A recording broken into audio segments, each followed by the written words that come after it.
안녕하세요. 저는 초등학생 아들을 키우고 있는 30대 여자입니다. 아니 땡 굴뚝에서 연기 난다는 속담을 잘 아시죠? 저는 그 속담 같은 일을 직접 겪었습니다. 그래서 너무 힘들고 스트레스도 많이 받았죠. 하지만 그 연기를 누가 피운 건지 잡아냈고 이제는 두 발 뻗고 잠을 잘 수 있게 되었습니다. 억울했지만 결국 진실을 밝혀낸 제 사연을 얘기해 보겠습니다. 앞서 말했듯이 저는 초등학생 아들을 키우고 있습니다. 저희 아이가 어릴 때부터 운동을 좋아했어요. 그래서 축구 교실도 보내고 태권도도 다니며 운동을 했는데 한날은 TV에서 수영 선수들이 수영을 하는 걸 보더니 자기도 수영을 배우고 싶다고 하더라고요. 저나 남편이나 수영을 할 줄은 모르는데 수영을 할 줄 모르는데 저도 늘 아쉬운 마음이 있었습니다. 20대 대학생 때 배워보려고 했는데 물에 대한 공포 때문인지 쉽지가 않아서 2달을 배웠는데도 도무지 늘지 않아 그만둔 기억이 있어요. 그래서 아이에게는 수영을 꼭 가르쳐야겠다 싶은 마음은 있었는데 아이가 해보고 싶다 하니 잘 되었다 생각이 들더라고요. 그래서 집 주변의 여러 수영장을 알아보았습니다. 처음에는 공공기관 스포츠센터 같은 곳을 알아보았는데 인기가 많아서 그런지 추첨을 통해서 선발하는데 저희 아이는 떨어졌어요. 아무래도 가격도 저렴하고 하려는 사람은 많아서 그런가 보다 싶더라고요. 그래서 저는 가격은 꽤 비싸지만 소수 정예로 운영되는 곳을 찾았습니다. 가격이 비싼 만큼 강사 한 명당 맞는 아이 수가 5명을 넘어가지 않고 수영을 마치면 씻겨주고 머리까지 말려 차 태워 집 앞에 데려다 주시더라고요. 아이가 아직 스스로 잘 씻는 편이 아니라서 그런 점 또한 마음에 들었습니다. 그래서 주 3회로 등록을 했고 아이는 신나하면서 잘 다니더라고요. 어릴수록 습득력도 빠르고 배우기도 잘 배울 거라고 처음 상담할 때 이야기를 들었는데 정말이었는지 아이는 한 달 만에 자유형을 어느 정도 흉내내며 하기 시작했어요. 학부모도 참관이 가능해서 아이 수영하는 모습을 수영장 밖의 유리문으로 볼 수가 있기 때문에 저도 종종 갔거든요. 아이가 자기 수영하는 모습을 자주 봐달라고 해서요. 그래서 가면 같은 시간대에 엄마들이 앉아서 본인 아이를 보고 있는데 그분들과도 종종 마주치니 인사도 하고 대화도 조금씩 하게 되었어요. 아이 나이대가 비슷하고 수영하는 모습을 같이 지켜보고 있다 보니 간단한 스몰 토크 정도로 했죠. 그 중에 채영 엄마라는 사람이 말을 걸어왔습니다. 어머, 안녕하세요. 저번에도 뵀었는데. 아, 안녕하세요. 저도 기억나요. 저기 핑크색 수영복 입은 아이 어머님이시죠? 네, 맞아요. 시간대가 같으니 종종 뵙네요. 그렇게 간단한 말을 주고받는데 채영 엄마가 그러더군요. 그럼 윤우 어머니는 수영 잘하세요? 아, 저는 수영 잘 못해요. 대학생 때 배워보려 했는데 물이 무서워서 그런지 잘 못 배워서 2달 하고 그만뒀어요. 그렇구나. 나도 그랬는데. 저도 그래서 지난달부터 여기 수영 강습 받아요. 여기가 소수정예라 강사님이 봐주시는 횟수도 많고 자세도 잘 잡아주시더라고요. 아, 성인반도 있어요? 모르셨구나. 여기 새벽하고 저녁 늦게는 성인반 있어요. 성인은 차량 지원은 안 되는데 대신 가격도 아이들보다는 저렴하고 좋아요. 저도 채영 엄마의 얘기를 들어보니 귀가 솔깃하더라고요. 예전에 수영 다닐 때는 한 반에 20명이 넘는 인원이 줄줄이 하다 보니 수영 강사님이 저를 단독으로 봐주는 경우도 많이 없었고 그 중에서도 좀 잘하는 사람들 위주로 돌아가서 더 어려웠던 기억이 있거든요. 그런데 여기는 소수로 강습을 받는 거니 좀 더 집중해서 잘 할 수 있고 그럼 나도 한 3달 정도 하면 자유형 정도는 할 수 있지 않을까 생각했습니다. 제가 관심을 보이자 채영 엄마는 적극적으로 같이 하자고 하더라고요. 채영 엄마와 친한 엄마 둘도 지난주부터 같이 하는데 만족도가 높다면서 수영은 배워두면 무조건 좋을 거라고 하면서요. 저도 한번 생각해 보겠다 말하고 집에 돌아와 남편과 상의를 했습니다. 나 수영 한번 배워볼까 싶은데 윤우 배우는 학원에서. 거기 애들만 다니는 데 아니야? 알고 보니 성인반도 있대. 새벽이랑 저녁반인데 새벽에는 어려울 것 같고 오후에 윤우 끝나고 와서 내가 저녁 차려 먹이고 있으면 당신 퇴근하잖아? 그럼 그때 당신이 윤우 좀 봐주면 나는 수영하고 오면 될 것 같은데. 어때? 뭐 당신 하고 싶으면 하는 거지. 당신이나 나나 맥주병이라 구명조끼 없으면 물놀이도 못하는데 이제는 나만 구명조끼 입는 거 아니야? 아, 좀 쪽팔린데. 나도 다녀야 되나?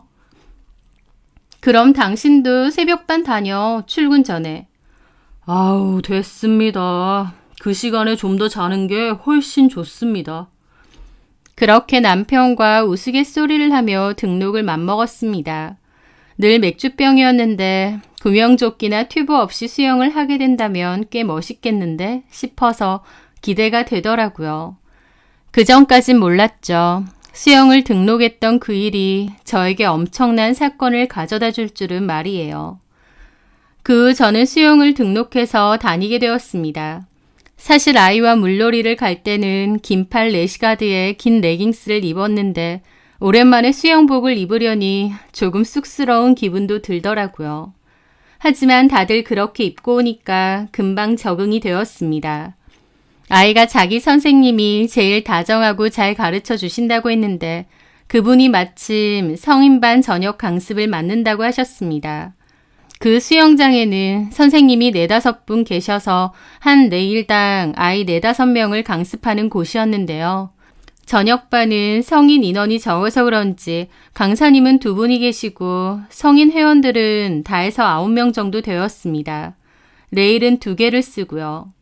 저희 레일에서는 채영 엄마와 채영 엄마의 친구 둘, 그리고 저 이렇게 4명이서 강습을 받았죠. 채영 엄마는 이미 1달 넘게 했는데도 나 같은 초보랑 같이 배우는 건가 했는데 사람마다 조금씩 강습이 다르긴 하더라고요. 강사님은 무척 친절하게 잘 알려주시는 편이었어요. 저희 아이도 강사님이 화도 잘 안 내고 잘 가르쳐 주신다고 좋다고 했는데 어떤 느낌인지 알겠더라고요. 친절하면서도 세세하게 자세를 잡아주고 고쳐야 할 부분은 집중해서 봐주기도 하고요. 물에 대한 막연한 공포심이 있었는데 옆에서 잘 봐주시니 자신감도 조금씩 붙었습니다. 그렇게 수영을 하면서 그 엄마들과도 친하게 지내게 되고 강사님과도 잘 지내다 보니 저희 쪽 레인이 분위기가 참 좋았어요. 저는 그 엄마들과 점차 친해졌고 수영할 때 외에도 종종 보는 사이가 되었습니다. 다들 가까운 아파트 단지에 사는 데다 비슷한 또래이다 보니 말도 잘 통하고 성격들도 잘 맞더라고요. 저는 지금 집으로 이사 온 지는 꽤 되었지만 주변에 아는 사람이 별로 없는 편이었는데 그렇게라도 친구가 생기니 참 좋더라고요. 서로 각자의 집에 가서 차를 마실 때도 있었고 같이 점심 식사를 할 때도 있었죠. 다들 형편도 고만고만 비슷하고 관심사나 아이 키우는 문제 등 함께 이야기할 주제가 많다 보니 더욱 가까워지고 더 자주 만났던 것 같습니다. 채영 엄마는 남편이 변호사라고 했어요. 채영 엄마와 친한 서연 엄마와 강우 엄마는 남편이 회사원인데 다들 이름을 들으면 아는 대기업이더라고요. 저희 남편은 동물병원 수의사고요. 그렇게 저는 좋은 친구들이 생겼다 싶어 참 좋았습니다. 제 취미가 베이킹인데 쿠키나 빵을 만들 때 넉넉하게 만들어 나눠주기도 하고 서연 엄마에게 딸기청을 선물 받기도 하는 등 서로 선물도 많이 주고받고 좋은 관계를 유지했습니다. 그러던 어느 날 하루는 아이가 자유형과 배영을 모두 마스터하고 왔는데 강사님이 칭찬을 많이 해주셨다고 기분이 좋아서 자랑을 하더라고요. 아이가 칭찬을 들었다고 하니 저 또한 너무 흐뭇했습니다. 그런데 마침 구워놓은 아몬드 쿠키와 초코 쿠키가 있었어요. 그걸 포장 상자에 담아 저녁에 강습 마치고 강사님께 드렸습니다. 강사님, 저희 윤우 늘 잘 가르쳐 주셔서 감사해요. 윤우가 얼마나 재밌어 하는지 몰라요. 이거 제가 만든 건데 강습 끝나고 한번 드셔보세요. 아이고, 윤우 어머님 뭘 이런 걸 다 주세요. 저 쿠키 좋아하는데 잘 먹겠습니다. 직접 만드셨다고요? 네, 제가 취미가 베이킹이라서. 우와, 좋은 취미네요. 감사합니다. 그렇게 정말 짧은 대화였는데 그때 채영 엄마가 저와 강사님을 빤히 쳐다보더라고요. 저는 고마운 마음에 쿠키를 드렸는데 채영 엄마의 시선을 느낀 뒤 문득 좀 그런가 싶은 마음이 들더라고요. 왜냐면 다 같이 아이들도 보내고 본인들도 다니는데 저만 왠지 더 잘 봐달라고 튀는 행동을 한 것처럼 보일까 싶어서요. 아니나 다를까 샤워 후 머리를 말리는데 채영 엄마가 저한테 얘기를 하더라고요. 윤우 엄마, 아까 그거 뭐예요? 강사님한테 드린 거. 아, 오늘 쿠키를 좀 구웠는데 윤우가 강사님께 칭찬을 들었다 하더라고요. 그래서 감사해서 좀 드렸어요. 아, 그렇구나. 그런데 윤우 엄마, 내가 윤우 엄마 생각해서 하는 말인데요. 그런 거 들고 와서 강사님 드리고 그러면 다른 사람 보기엔 좀 안 좋을 수도 있어요. 윤우 엄마는 그런 거 챙기는데 가만히 있는 우리는 좀 민망하지 않겠어요? 누구는 챙기고 누구는 안 챙기는 것 같아서. 그 말에 저는 좀 놀라기도 하고 멋쩍은 기분도 들더라고요. 아, 그런가요? 저는 너무 약소한 거라 크게 생각 안 했는데. 인원도 몇 명 없는데 튀는 행동하면 서로 기분이 좀 그렇지. 이런 데는 말도 잘 나오니까 조심하는 게 좋아요. 네, 무슨 말인지 알겠어요. 저는 그 뒤로 튀는 행동은 안 해야겠다 싶은 생각이 들었습니다. 괜히 남의 미움을 살 필요는 없으니까요. 아무리 표면적으로 친하게 잘 지낸다고 해도 오래된 친구 사이인 것도 아니고 괜히 얘기 나와서 좋을 건 없잖아요. 하지만 제 생각과 달리 저는 언젠가부터 채영 엄마와 사이가 조금씩 멀어지고 있었습니다. 그날의 쿠키 사건 이후로는 따로 튀는 행동 같은 것도 안 했고 평소와 다름없었는데 그럼에도 채영 엄마와 제 사이는 점차 멀어지고 있었죠. 정확히는 채영 엄마가 저에 대해서 아니 꼽게 생각하는 것 같은 기분이 많이 들었어요. 강사님이 제가 자세가 좋다고 저를 종종 칭찬했거든요. 저는 그냥 이번 기회에 확실하게 배우겠다 싶은 마음에 열심히 했던 건데 강사님은 제 자세가 좋다며 그렇게 해야 안 지치고 오래 할 수 있다고 다른 회원들에게도 이렇게 하시면 된다고 칭찬을 했습니다. 그런데 강사님이 저를 칭찬할 때마다 채영 엄마는 눈에 띄게 환한 얼굴로 저와 강사님을 쳐다보더라고요. 저는 민망한 기분이 들었고 차라리 강사님이 저를 칭찬 안 하시는 게 낫겠다는 생각도 들었어요. 미움받는 기분이 자꾸 들었거든요. 그러면서 한편으론 채영 엄마의 행동이 이해가 되지 않았습니다. 혹시 채영 엄마가 강사님을 마음에 들어하나 싶은 생각마저 들었어요. 왜냐하면 채영 엄마의 행동은 꼭 질투 같았거든요. 하지만 아무리 그래도 유부녀인데 그게 말이 되나 싶더라고요. 물론 수영 강사를 좋아해서 생일 챙기고 기념일 챙긴다는 극성 회원도 있다는 얘기는 인터넷에서 본 적이 있지만 설마 채영 엄마가 그럴까 싶었습니다. 하여튼 저는 그냥 수영을 열심히 배우고 싶을 뿐인데 저에게 강사님이 개별로 자세를 봐주거나 칭찬을 해주면 여지없이 채영 엄마가 도끼는 뜨고 지켜보는 게 부담스럽더라고요. 이런 부분 때문에라도 채영 엄마와 거리를 좀 둬야 되나 싶었습니다. 그리고 그맘때쯤 제가 왕따 아닌 왕따가 된 것 같은 기분도 들었어요. 왜냐면 애초에 그 엄마들은 채영 엄마의 친구들이었고 더 친했기 때문이죠. 탈의실에서도 셋이 이야기를 하는데 제가 다가가면 갑자기 이야기를 멈춘다든지 제가 언제 보자고 하면 다들 시간이 없다고 피했는데 제가 그 시간쯤에 과일 사러 나갔더니 한 카페에서 셋이 둘러앉아 차를 마시고 있는 모습을 본 적이 있거든요. 대놓고 왕따 당하는 기분이 드는데 좋을 리가 없죠. 기분 상하기도 하고 너무한 거 아닌가 싶기도 했습니다. 내가 뭘 잘못했나? 실수라도 했나? 싶은 마음이 드는데 아무리 생각해도 딱히 제가 잘못한 게 없는 것 같았거든요. 그런 일이 있자 저도 더 이상 그 사람들과 가깝게 지내지 말자. 그리고 곧 배영까지 마스터하니까 이번 달까지만 하고 그만둬야겠다 싶었습니다. 마음도 불편한데 계속 배우고 싶지도 않고 애초부터 목표가 자유형을 하는 것이었으니 이 정도면 충분하다 생각했습니다. 그런데 하루는 수영 강습을 마치고 샤워 후 머리를 말리는데 채영 엄마와 다른 엄마 둘이 제 앞에 서더라고요. 윤우 엄마. 네. 오늘 혹시 수영 마치고 일 있어요? 아니요. 그런 건 없는데. 그럼 나가서 차 한잔 할래요? 하더라고요. 저는 한동안 그다지 좋은 기분으로 수영 강습을 받은 게 아닌데다 의도적으로 저를 왕따시키려고 했다는 걸 알았기에 거절하고 싶었습니다. 오늘 집에 좀 빨리 가봐야 돼서요. 그래요? 그럼 내일 오전에 애들 학교 보내고 시간 좀 돼요?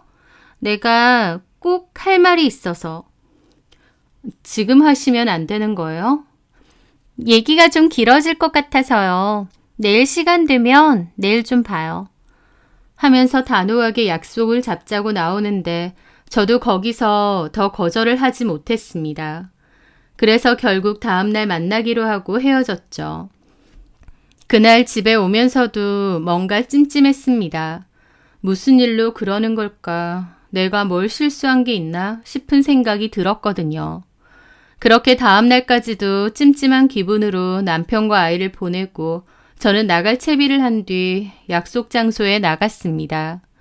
그렇게 한 카페에서 만나는데 이미 세 사람이 다 나와 있더라고요. 무슨 얘기를 한참이나 하다가 제가 카페로 들어서니 셋 다 저를 빤히 쳐다보는데 저 또한 기분이 너무 안 좋았습니다. 그렇게 마주 앉았는데 채영 엄마가 삐딱하게 저를 쳐다보며 그러더군요. 윤우 엄마 사랑 그렇게 안 받는데 아주 몹쓸 사람이네. 저는 그 말에 너무 당황스러웠습니다. 내가 뭘 어쨌다고 저런 얘기를 들어야 되나 싶어 황당하고 기분이 너무 나쁘더군요. 네? 그게 무슨 말이에요? 제가 뭘 했는데요? 그렇게 되묻자 서연 엄마가 말하더군요. 윤우 엄마, 다 알고 하는 말이에요. 수영 강사님이랑 그렇고 그런 사이 아니에요? 그렇게 얘기를 하는데 너무 황당하니 말도 안 나오더라고요. 눈을 동그랗게 뜨고 서연 엄마를 쳐다보는데 강우 엄마도 말하더라고요. 나랑 서연 엄마랑 같이 지난주에 마트 갔다 오는데 윤우 엄마 봤거든요. 윤우 엄마 모텔 앞에서 강사님이랑 같이 있던데? 그 말을 듣자 저는 며칠 전 있었던 일이 생각났습니다. 그날은 남편이 동창 모임이 있다고 했고 술을 많이 마셨다며 저에게 대리를 부탁했습니다. 밤늦게 나가는 게 그다지 좋지 않았지만 술을 많이 마셨다니 어쩔 수 없다며 그곳으로 택시를 타고 갔죠. 그런데 그쪽이 술집이나 모텔이 좀 많은 곳이었습니다. 그 뒤에 대형마트도 하나 있었고요. 저는 마트는 자주 갔지만 유흥가 쪽은 갈 일이 없어서 그 주변을 한참 헤맸어요. 그러다 강사님과 우연히 마주쳤습니다. 강사님이 저를 먼저 알아봤죠. 윤 어머님! 강사님! 여긴 어쩐 일이세요? 뭐 약속 있으신 거예요? 아니요. 남편 대리운전하러 왔어요. 남편이 근처에서 술 마셨다고 해서요. 그렇구나. 저는 친구들 만나러 왔는데 저 멀리서 보고 윤호 어머님 같은데 싶더라고요. 근데 진짜 윤호 어머님이네요. 그렇구나. 저는 알아보지도 못했네요. 여기 족발집이 있다고 했는데 앱 지도를 봐도 잘 모르겠어서요. 여기는 이쪽으로 쭉 갔다가 오른쪽으로 꺾으시면 바로 있어요. 아, 감사합니다. 그럼 다음 주 뵐게요. 그게 다였습니다. 우연히 강사님을 마주쳤고 길을 알려주신 게 다인데 저와 강사님이 그렇고 그런 사이라뇨.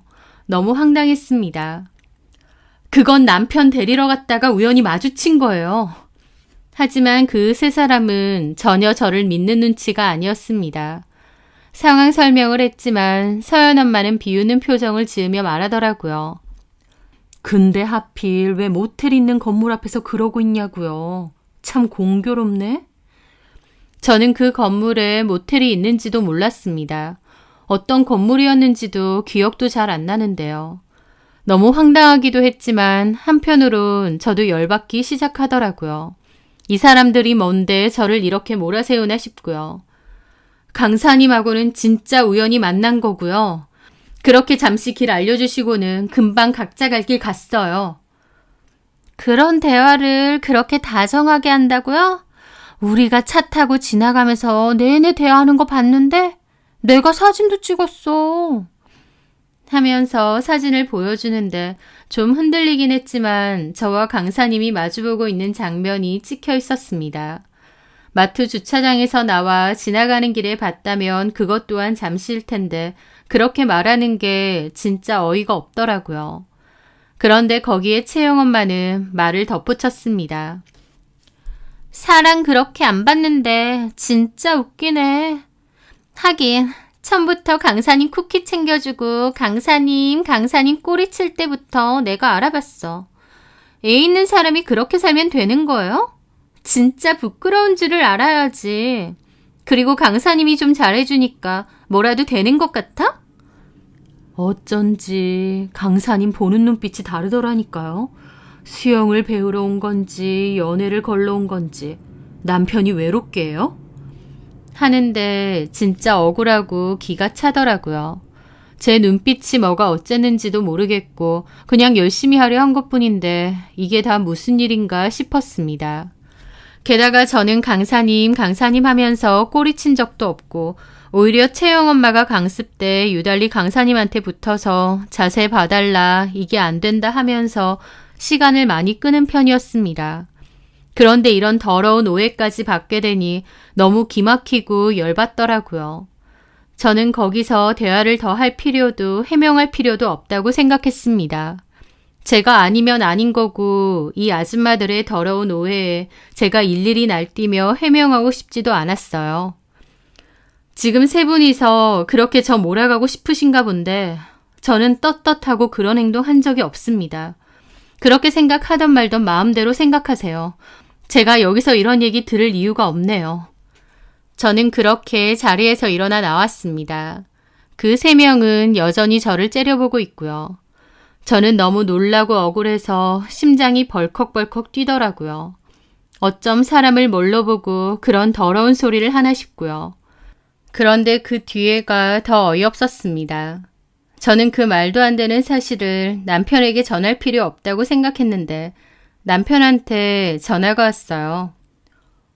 여보, 이게 무슨 말이야? 뭐, 가타부타 말도 없이 무슨 말이야. 당신 그 수영 강사랑 뭔 일 있어? 라고 하는데 그걸 어떻게 알았지 싶었습니다. 누가 그래? 전에 당신이 말했던 서연 엄마인가 같이 수영 다닌다던 애 엄마 있잖아. 딸기청 줬었던. 그 엄마가 강아지 접종하러 와선 당신 얘기하는데 당신이랑 강사랑 그렇고 그런 사이 같다고 수영장에 소문 다 났다고 조심하라고 그러던데. 뭐? 그런 얘기를 했단 말이야?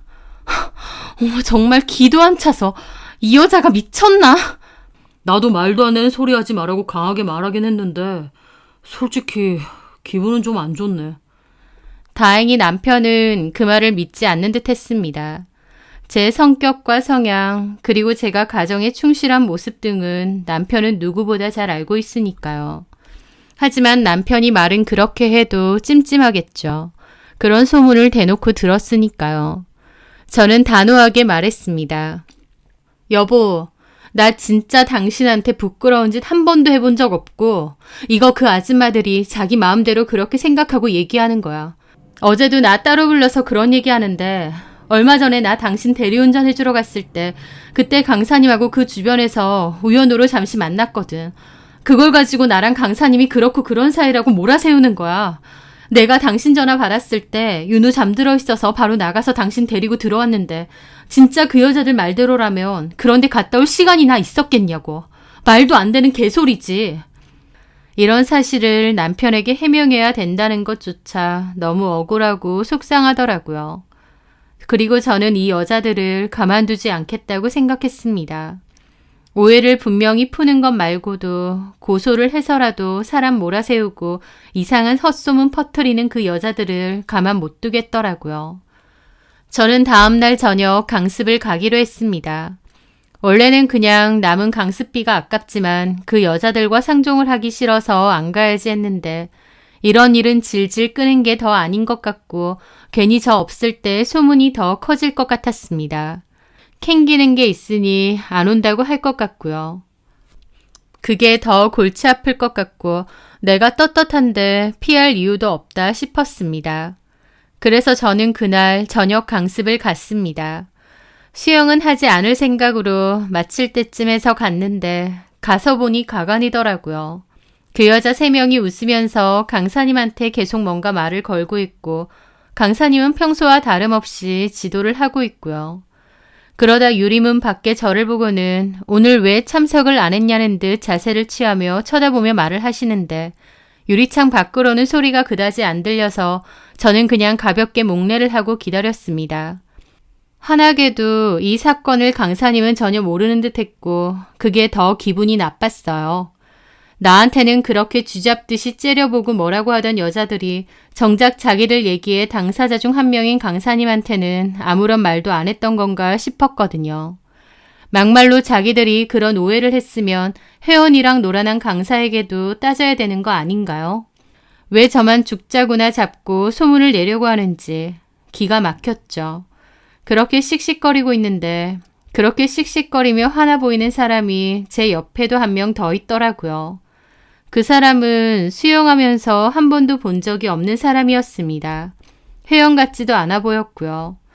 저 사람은 왜 화가 났을까 싶기도 했지만 제 상황이 더 급박해서 그다지 신경 쓰지 않았습니다.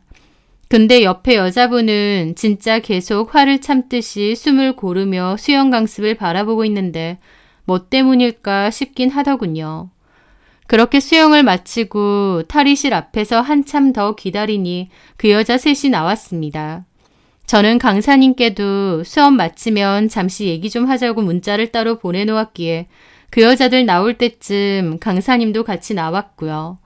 저는 그 여자들과 강사님에게 다가가서 얘기를 하려 했습니다. 아예 대놓고 대면해서 따져보자 싶었거든요. 그런데 제 얘기는 정작 시작도 못했습니다. 왜냐면 옆에서 씩씩거렸던 여자분이 갑자기 다가오더니 다짜고짜 채영 엄마의 머리채를 잡았거든요. 채영 엄마는 악 비명을 지르며 바닥에 엎어졌고 그 여자는 무자비하게 채영 엄마의 머리를 쥐어뜯더라고요. 정말 너무 놀라서 이게 무슨 상황인가 싶었고 그 와중에 서연 엄마랑 강우 엄마도 당황하면서 싸움을 말리려 하더라고요. 강사님도 놀라서 달려와서는 그 여자분을 채영 엄마한테서 떼어놓고요. 그런데 그 여자분 하는 말이 저는 아직도 머리에 생생하게 기억이 남습니다. 네가 바람핀 여자가 이 아줌마 맞지? 내가 사진 다 확인했어. 라고요. 이건 무슨 상황인가 당혹스럽더군요. 강사님도 눈에 띄게 당황해하고요. 그러면서 나가서 얘기하자고 그 여자 팔을 잡아 끄는데 그 여자가 뿌리치더니 수영장이 떠나가라 더 큰 소리로 외치더군요. 원장님 나와보세요. 이 인간이 지 회원하고 바람이 났다고요. 이런 수영 강사를 가만 냅두실 거예요? 라는데 헉소리가 절로 나왔습니다. 이게 무슨 상황이지? 이 여자 셋은 나랑 강사님이 그렇고 그런 사이라고 했었는데 실제로는 채영 엄마랑 바람이 났던 건가? 하고요.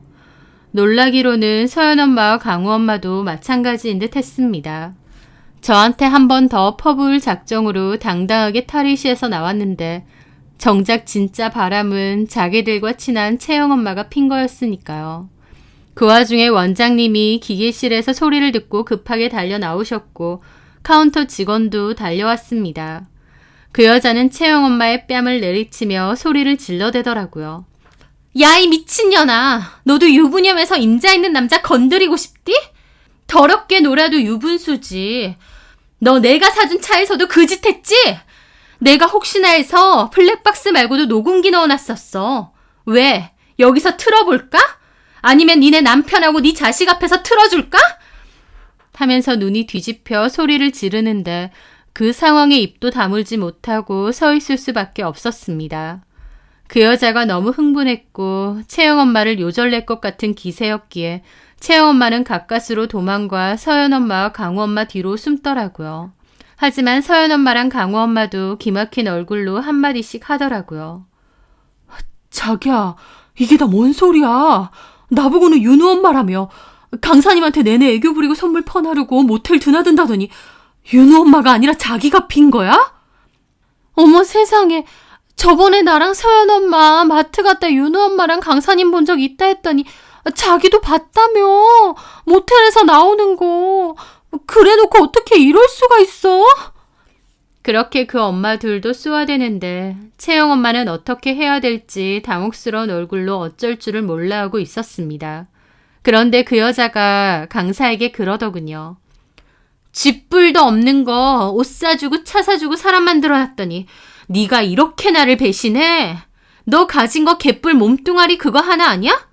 먹고 살만 하니까 바람을. 그것도 혜연인 아줌마랑 바람이나? 진짜 나를 어떻게 본 거야? 너 내 차 당장 내놓고 우리 집에서도 당장 꺼져. 너랑 이혼할 거고 나 너한테 쓴 거 어떻게든 보상받을 거니까 그렇게 알아. 이 더러운 인간아. 그리고 아줌마, 내가 알아보니 자식도 여기 수영장 다닌다더니 자식 보기 부끄럽지도 않아? 어디 두고 봐. 나도 곱게는 못 끝내줘. 아줌마도 어디 개망신 당해봐. 하면서 씩씩거리며 수영장 밖으로 나갔습니다. 강사님, 아니 그 강사는 급하게 그 여자를 잡으러 달려나가더라고요. 채영 엄마도 그 자리에서 도망치려길래 제가 앞을 가로막았습니다. 바람은 당신이 펴놓고 나를 걸고 넘어져? 이거 진짜 제정신 아니네? 보통의 사람이었으면 고개를 들 수도 할 말도 없었을 텐데 채영 엄마는 역시 보통 사람은 아니었습니다. 너도 꼬리 쳤잖아. 등은 씨가 나를 선택했으니 그런 거지. 너도 그 사람하고 그런 사이 되고 싶었던 거 아니야? 라고 하는데 저는 진짜 이 여자가 미친 여자구나 확신했습니다. 먼 눈에는 뭐만 보인다고. 네가 그러고 다니니 남들도 그런 줄 알아? 웃기시네. 그럼 동훈 씨한테 쿠키는 왜 주고 강사님 하면서 왜 다니는 거야? 그럼 강사님을 강사님이라고 부르지 뭐라고 부르는데. 내가 내 돈 주고 강습 받는데 물어보지도 못해? 막말로 강습 시간 내내 강사님 콧소리 내면서 시간 잡아먹는 건 너 아냐.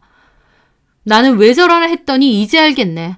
강사하고 그렇고 그런 사이라고. 나 참 자식 보기 부끄럽지도 않아? 하는데 원장님과 카운터 직원이 이제 그만하라고 말리시더라고요. 그래서 제가 지금 내가 너무 억울한 상황이다. 이런 말 같지도 않은 얘기를 우리 남편한테까지 해서 내 상황이 어떤 줄 아느냐. 나 이거 가만 안 있을 거다. 고소할 거다. 라고 크게 말했습니다. 그러자 이 상황을 유야무야 넘길 수는 없겠다 싶었는지 그럼 자기들은 사무실 안에 들어가 있겠다고 하고 자리를 피해주더군요. 저는 말을 이었습니다. 사람이 양심이 없어도 유분수지. 불륜은 지가 저질러 놓고 누구한테 덮어 씌우면서 뭐? 애엄마가 그렇게 살고 싶냐고? 나도 한번 물어보자. 너는 그렇게 살고 싶니? 채영이는 네가 이러고 다니는 거 알아? 엄마랑 수영 선생님이랑 이러고 다니는 거 아니냐고. 제 입에서 채영이 얘기가 나오자 그 여자는 적반하장으로 제 머리를 잡으러 달려들더라고요. 그치만 이번엔 서연 엄마와 강우 엄마가 채영 엄마를 붙잡았습니다. 지금 뭘 잘했다고 윤우 엄마 잡으려고 해? 자기 진짜 너무 실망이야. 내가 뭘? 자기들도 다들 강사님한테 맘 있었던 거 아니야? 근데 내가 차지해서 기분 나빠? 그래서 그래? 하는데 도저히 말이 통할 사람 같아 보이지가 않았습니다. 서연 엄마와 강우 엄마도 기가 찬 모습으로 채영 엄마를 바라보고 채영 엄마는 씩씩거리며 말하더라고요. 나 이거 가만 안 있어. 내가 누군지 알고 건드리는 거야? 하면서 씩씩거리며 나가는데 셋 다 어이가 없어서 벙쪄서는 가는 채영 엄마 뒷모습을 보았죠. 그리고 나니 서연 엄마와 강우 엄마는 저에게 사과를 했습니다. 윤우 엄마, 진짜 미안해요. 채영 엄마 말만 듣고 오해를 했어. 자기가 두 눈으로 똑똑히 봤다고 얼마나 난리를 피던지. 그러면서 하는 말이 저랑 다 같이 좋게 지내면서 제가 빵이나 쿠키를 주고 할 때 저에 대해서 칭찬을 하면 유달리 채영 엄마가 티내며 싫어했다는 겁니다. 눈웃음 치면서 강사님한테 들러붙는 게 싫다. 자세 좀 좋다고 강사님이 칭찬하니까 입이 귀에 걸리고 막 흘리고 다닌다. 웃기지도 않는다 하면서 제 욕을 했는데 제가 쿠키를 강사한테 준 날 그날은 마치고 셋이 하는 카톡으로 제 욕을 엄청 했다고 하더라고요. 보통 사이가 아닌 것 같다 어쩐다 하면서요. 그러다 저랑 강사가 밤에 잠시 마주친 얘기를 듣고는 자기도 본 적이 있다고 모텔에서 나오는 거 봤다며 거짓말까지 해서 저를 이상한 사람을 만든 것 같다고 했습니다. 처음에는 서연 엄마도 강우 엄마도 그 얘기를 듣고 설마 했는데 채영 엄마가 자기 두 눈으로 똑똑히 봤다며 그러니까 그 말을 믿고 저를 싫어하게 된 것이었죠. 채영 엄마 탓을 했지만 본인들도 실제로 본 것도 아니면서 저 몰아세운 건 마찬가지 아닌가요? 저는 깊은 한숨과 함께 일단 알겠다고 하고 자리를 떠났습니다. 그 사람들에게도 진절머리가 났지만 자기들이 미안하다고 오해라고 사과를 하는데 거기다 대고 제가 뭐라고 더 말을 하겠나요? 하지만 헛소문을 퍼뜨린 채영 엄마는 절대 가만두지 않겠다고 생각했습니다. 그리고 다음날 저는 바로 변호사 사무실을 찾았어요. 바로 채영 엄마 남편이 하는 변호사 사무실이요. 아침에 전화해서 상담 예약을 잡고 갔는데 그날 채영 엄마의 남편을 처음 보았죠. 저는 제가 겪었던 상황을 모조리 설명했습니다. 수영 강사랑 바람이 났다는 더러운 오해를 샀다. 의도적으로 그런 소문을 내고 내 남편한테까지 얘기하도록 다른 엄마를 조종했다. 알고 보니 그 가해자가 수영 강사랑 불륜 관계였는데 나한테 그걸 덮어 씌운 거다. 결코 이대로 넘어갈 수 없고 명예훼손이든 뭐든 할 수 있는 거 다 해서 고소하고 싶다 라고요. 제가 더러운 오해를 받긴 했지만 증거라고 할 건 딱히 없어서 난감했는데 어제 서연 엄마와 강우 엄마가 혹시나 고소를 할 때 자기들은 빼주면 단톡에서 욕하고 저와 강사가 모텔에서 나오는 걸 봤다는 허위사실 유포한 카톡을 캡처해 보내주겠다고 약속했습니다. 저는 알겠다고 달라고 했고 그런 증거가 있다는 얘기도 했어요. 그 변호사는 그런 것도 증거로 효력이 있고 그 사람들의 증언도 도움이 된다고 했습니다. 그리고 저에게 정신과에 가서 진료를 한번 받으라고 하더라고요. 그런 기록 등도 도움이 될 수 있다고요. 그렇게 상담을 하고 나서 저는 얘기했습니다. 제가 근데 이 변호사 사무실에서 이 사건을 진행해도 되나 모르겠어요. 변호사님이 가해자의 변호를 맡으실지도 모르니까요. 그러자 그 변호사님이 눈이 동그래서는 의아해하더라고요. 네? 그게 무슨... 제가 이제까지 말한 가해자가 바로 변호사님 와이프 얘기예요. 채영 엄마요. 그러자 그 변호사는 무슨 소리를 하냐며 저에게 되물었습니다. 지금까지 다 들으셨잖아요. 채영 엄마가 남편이 변호사라고 자랑을 그렇게 했는데 남편보다 그 강사가 더 좋았는지 어땠는지는 저도 모르겠네요. 우선 저도 고소를 좀 더 생각해 볼게요. 상담 감사합니다. 그렇게 저는 변호사 사무실에서 나왔습니다. 제가 그 변호사 사무실을 찾은 건 의뢰를 하기 위해서가 아니었어요. 이 모든 사실을 상담을 빙자해 채영 엄마의 남편에게 말하기 위해서 간 거였죠. 그렇게 얼마 지나지 않아 저는 다른 변호사 사무실에서 채영 엄마를 상대로 명예훼손 고소를 진행했습니다.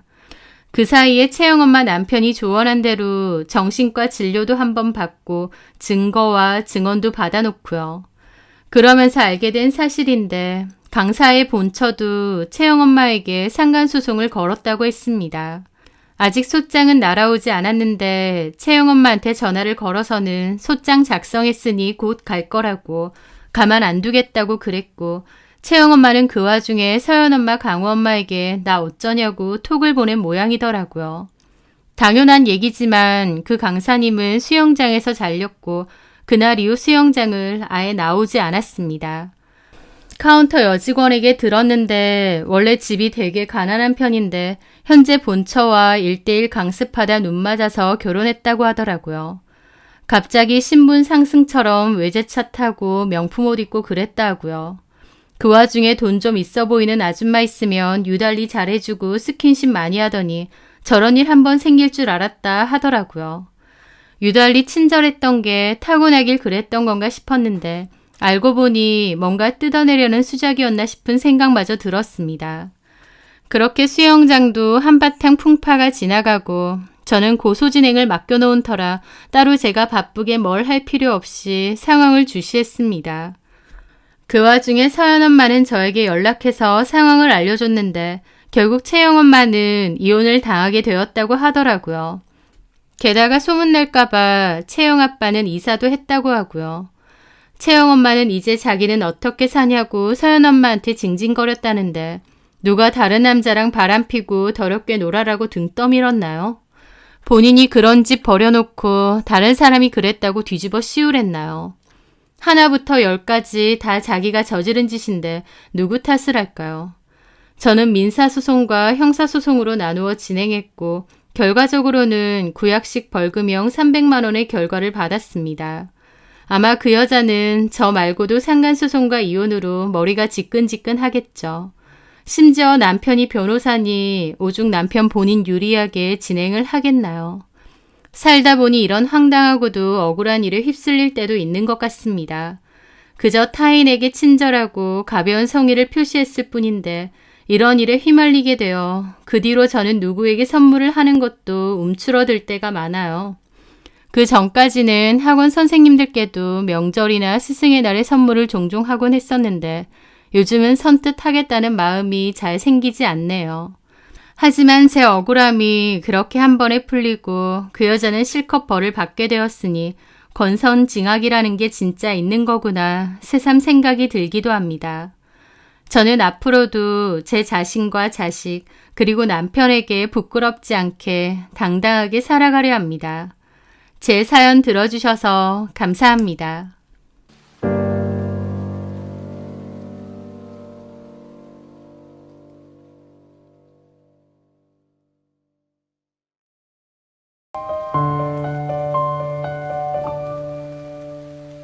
안녕하세요. 저는 이혼 후 다시 평화로운 삶을 되찾은 30대 여성입니다. 귀신보다 사람이 더 무섭다는 말이 있죠. 공포영화에 나오는 괴물이나 귀신보다 멀쩡한 얼굴로 파렴치한 짓을 저지르는 사람이 어쩌면 더 무서울 수 있다는 얘기인데요. 저는 그걸 짧은 결혼 생활을 통해 알게 되었습니다. 앞뒤가 다르게 행동하는 사람이 얼마나 무서운지 이중인격을 가진 듯 행동하는 시모 때문에 뼈저리게 알게 되었죠.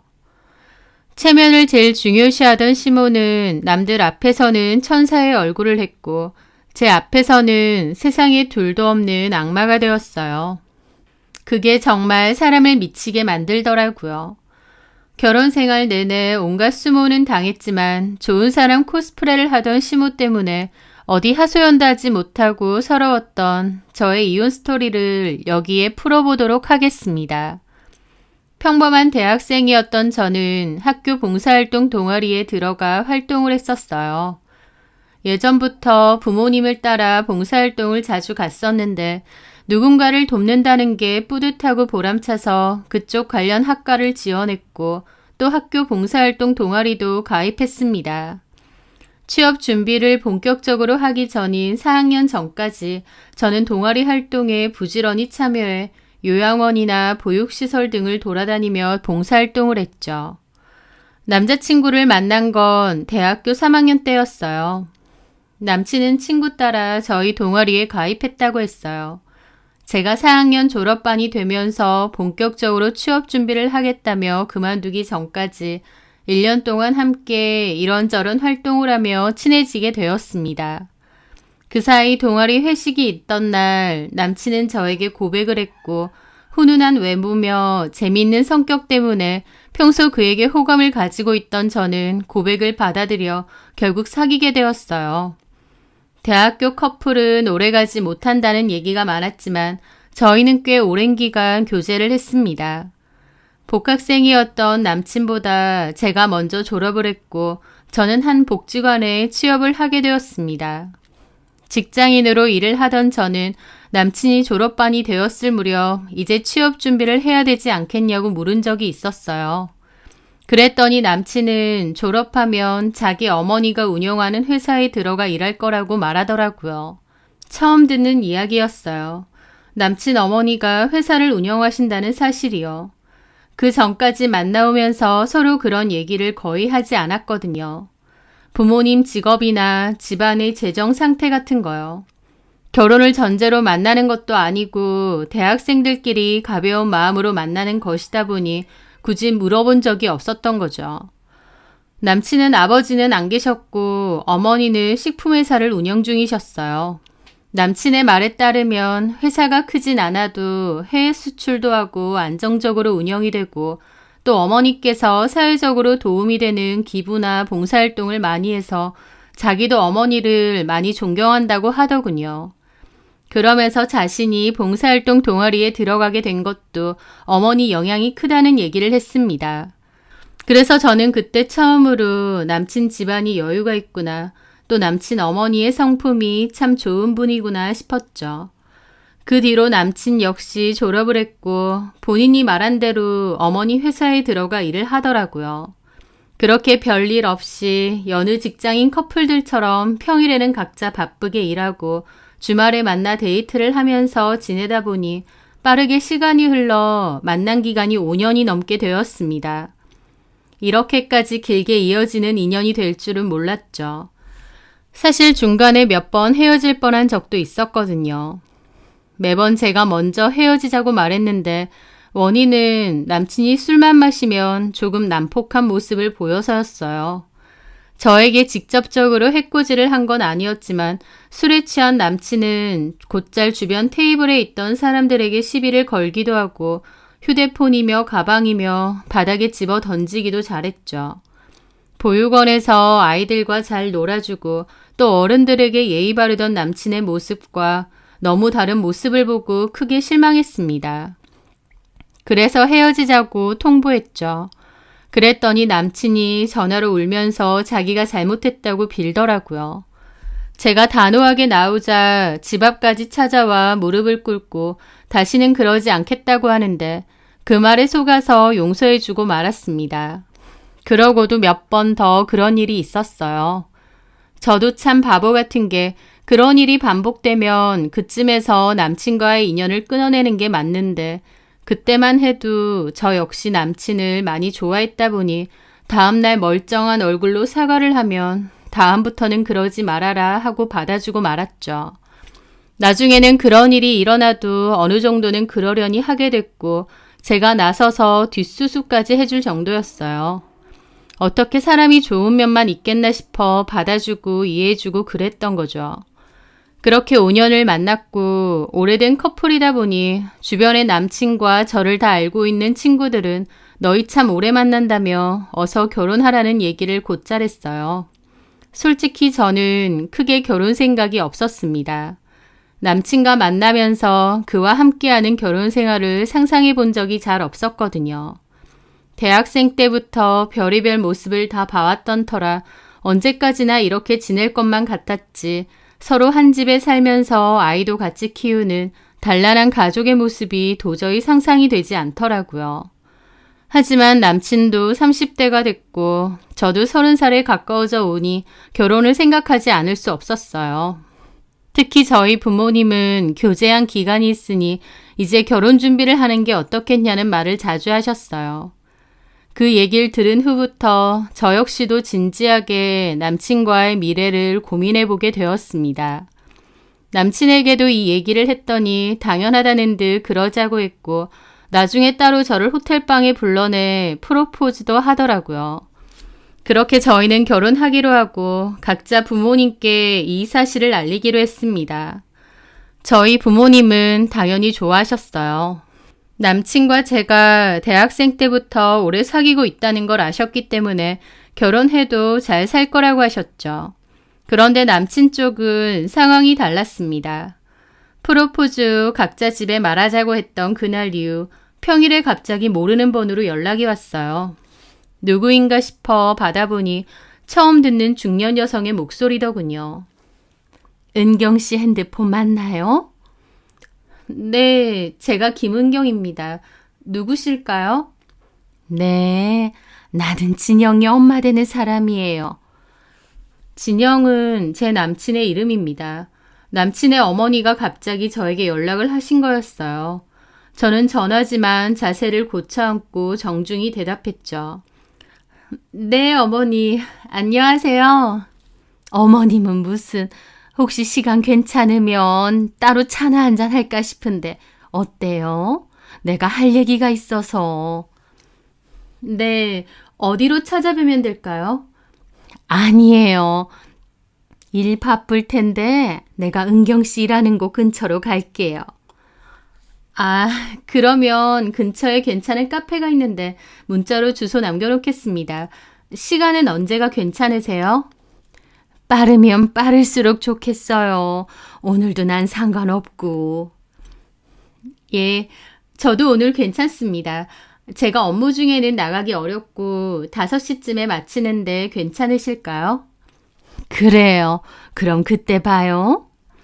그렇게 전화를 끊고 나니 갑자기 긴장이 탁 풀리면서 저는 책상에 그대로 엎어졌습니다. 곰곰이 생각을 해봤지만 무슨 이유로 저를 만나자고 하는지 짐작이 되지 않더라고요. 그래서 남친에게 물어보려고 문자를 남겼는데 일이 바쁜지 답장이 없었습니다. 그렇게 약속 시간이 됐고 저는 늦지 않기 위해 카페로 달려갔어요. 근데 이미 남친 어머님께서 먼저 와 계시더라고요. 저는 자리로 가 허리를 숙여 인사를 드렸습니다. 남친 어머니는 평소 남친이 말했던 것처럼 상당히 세련되고 교양 있으시더라고요. 온화하게 웃는 얼굴로 저에게 자리에 앉으라고 하셨죠. 그래서 저는 음료도 주문하지 않고 자리에 앉아 예비 시어머니가 되실 분의 말씀을 기다렸습니다. 그런데 남친 어머니는 밝게 웃으시는 것과 다르게 저보고 남친과 헤어지라는 말씀을 하시더라고요. 너무 갑작스러운 얘기라 제가 당황하니 남친 어머니는 별일 아니라는 말투로 계속 말하시더라고요. 은경 씨가 내 아들하고 오래 만난 거 아는데 나는 그렇게 생각해요. 오래 만났다고 꼭 결혼해야 하는 건 아니라고 생각해요. 결혼이라는 게 어디 연애하고 같나? 결혼은 두 사람만 하는 게 아니고 두 집안이 하는 중대사잖아요. 그쵸? 내가 은경 씨 집안을 우습게 보거나 그런 건 아니고 다만 나는 예전부터 내 아들 짝으로 생각해둔 사람이 있거든. 그쪽 부모님은 두 분 다 대학 교수시고 집안 사업도 따로 있고 여러모로 우리 집이랑 참 잘 어울린다 생각해서 우리 진영이가 회사에서 자리 잡으면 소개시켜주려고 마음먹고 있었어요. 네. 은경 씨네 부모님은 내가 알기로 그냥 평범하게 회사 다니신다고. 어머니는 가정주부시고. 네, 맞습니다. 그래요. 근데 내가 은경 씨보다는 어른이니까 하는 말인데 결혼이라는 게 어느 정도 집안의 수준이 맞아야 해. 안 그러면 나중에 분명히 탈이 나요. 지금이야 그냥 서로 좋아서 결혼하면 잘 살 것 같겠지만 내가 살면서 주변에 그런 거 고려 안 하고 결혼한 사람들 보면 나중에 꼭 후회하더라고. 그 얘기를 듣는데 뭘 어떻게 반응해야 할지 모르겠더라고요. 교양 있는 말투로 조곤조곤 저를 생각해 주시는 척 말씀하셨지만 내용만 놓고 보자면 그냥 저희 집안이 본인 집안보다 딸리니 헤어지라는 말이었습니다. 들으면서 기분이 참 좋지 않더군요. 하지만 남친 어머니다 보니 뭐라고 대꾸하기도 어려웠습니다. 저는 어색하게 미소 지으며 그냥 고개만 끄덕였죠. 제가 곤란해하는 것과 상관없이 그분은 자기 할 말을 계속 하셨습니다. 솔직히 나는 우리 진영이가 은경 씨랑 대학 때 잠깐 만나다 말 줄 알았어. 지금까지 사귀는 줄은 전혀 몰랐네. 게다가 결혼까지. 내 생각에는 별로 좋은 생각 같지는 않아. 은경 씨 똑똑한 사람 같은데 내 말 무슨 말인지 알겠죠? 저는 알아들었다는 뜻으로 고개를 끄덕였어요. 그리고 나선 참 막막했죠. 프로포즈까지 받았는데 남친 엄마가 나타나서 헤어지라니. 드라마에서나 나올 것 같은 일이라 어이가 없으면서도 진짜 이것 때문에 남친이랑 헤어져야 되나 싶어 여러모로 머리가 복잡했습니다. 솔직히 남친 집안이 어느 정도 여유로운 건 맞지만 그렇다고 대단히 유명하거나 돈이 많은 것도 아닌 것 같았는데 제가 무슨 재벌집 아들이라도 사귀는 양 말씀을 하시니 어이가 없었어요. 그렇지만 거기에다 대고 당장 헤어지겠다거나 죄송하지만 결혼은 꼭 할 거라는 선택을 할 수는 없었습니다. 게다가 드라마에서나 나오는 표독스러운 시어머니처럼 얘기하셨다면 저도 열받아서 기분 내키는 대로 쏘아붙이고 그 자리를 박차고 나왔을 텐데 그분의 태도가 무슨 좋은 조언해 주시는 것처럼 온화해서 저도 그저 고분고분 알겠다는 말밖에 할 수 없었죠. 그러고 집에 돌아오는데 남친에게서 연락이 왔어요.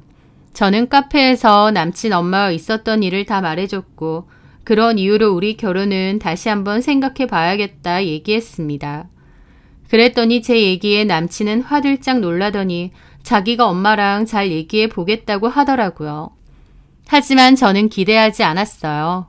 겉으로는 좋은 분처럼 보여도 확실히 단호하고 매서운 느낌을 받았거든요. 남친이 자기 엄마를 이길 것 같아 보이진 않았습니다. 그런데요. 며칠 후 남친은 저에게 기쁜 듯 전화해서 자기 엄마의 허락을 받았다고 말해주더라고요. 저는 그게 진짜냐고 기뻐하며 되물었는데 남친은 머뭇거리면서 대신 조건이 있다는 얘기를 하더라고요. 조건? 무슨 조건? 너 일 그만두고 우리 집에 들어와서 2년 정도는 같이 살았으면 좋겠다고 하셔. 합가라니 생각도 못했는데 조건이라고 거시더라고요. 서로 좋아서 하는 결혼인데 조건이라는 말에 기분이 좋지는 않았죠. 남친도 그걸 아는지 제 눈치를 살살 보는데 저는 그런 식이면 나도 이 결혼 안 할 거라고 했습니다. 제가 그렇게 화를 내니 남친은 조금만 잘 생각해보라며 그 얘기를 해주더라고요. 딱 2년 만이야. 그 뒤로는 엄마가 우리 앞으로 40평대 아파트도 주시기로 했어. 그게 뭐 40평대 아파트 때문에 지금 나보고 잘 다니고 있던 일도 그만두고 2년간 시집살이를 하라 그거야? 뭘 또 그렇게 말해. 평소에 너도 일 힘들다고 좀 쉬고 싶다고 그랬잖아. 그리고 어차피 우리 집에 일해주시는 분 계셔서 너 시집살이 같은 거 할 거 없어. 그냥 2년 동안 같이 살기만 하면 되는 거야. 그래, 다 좋다 이거야. 근데 내가 너랑 결혼하는데 왜 그런 조건들이 붙어야 돼? 우리 서로 좋아서 결혼하는 거 아니야? 우리 집에선 아무 조건 없이 허락했는데 왜 너희 집에선 그런 조건이 붙냐고. 2년 동안 나 테스트 해보고 통과하면 아파트 주고 아니면 뭐 내치식이라도 하려고? 너무 그렇게만 생각하지 말고. 그럼 어떡해. 난 자기랑 꼭 결혼하고 싶어. 나 너 사랑해. 그러니까 2년 정도만 이해해주면 안 될까? 2년 금방이잖아. 말로 설득이 안 되니 남친은 애교를 부리며 어떻게든 넘어가 보려고 하더라고요. 하지만 결혼 문제가 어디 그렇게 되나요? 저는 너무 기분이 나빠 한동안 남친과의 연락을 끊었습니다. 그리고 이 일을 부모님께도 얘기했어요.